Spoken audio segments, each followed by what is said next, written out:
In this video, we're going to take a look at barcoding project tasks in standard time and setting up estimated durations for those tasks, and then looking at the percent complete that results from employees out scanning and bringing in actual work. This is a little bit of an advanced feature, so if you're encountering standard time and barcoding in standard time for the first time in this video, consider going out, taking a look at some of the other introductory videos we have on the topic.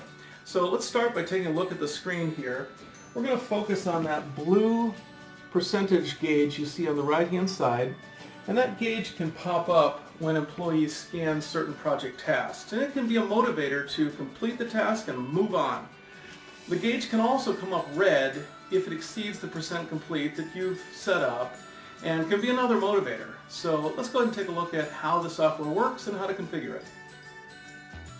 So over in the standard time barcode window, we're going to focus on this little percent gauge on the right hand side that comes up when users scan certain project tasks. Of course, this window is where the employees would scan their username, project, task, category, other information like parts or machines, and then that would start the timer, and they could go off, do their job, come back, scan the word stop, and that would stop the timer.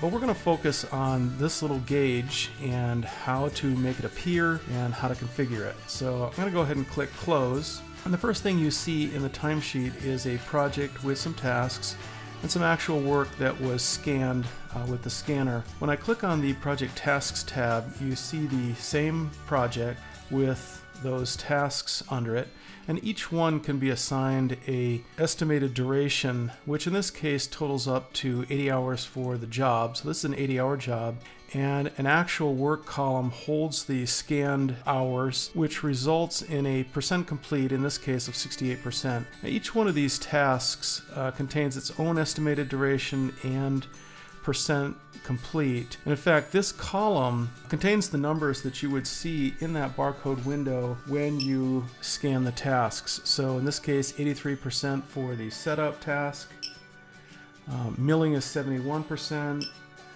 drill and tap 58%, and then the last one, polish and box, was so short that it doesn't actually bring up the percent gauge. It's only an 8-hour task. So if you want that gauge to appear, you want to make sure that you enter an estimated duration that is greater than 8 hours, and then that percent gauge would come up so that end users could see the status of their tasks.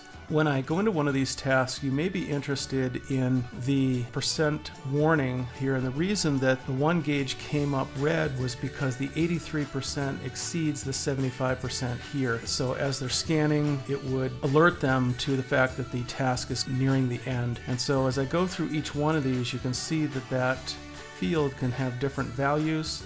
This last one I didn't even fill in because it's such a short task, it doesn't even bring up the percent gauge. There's another thing that you can get from this task percent warning, and that is email notifications.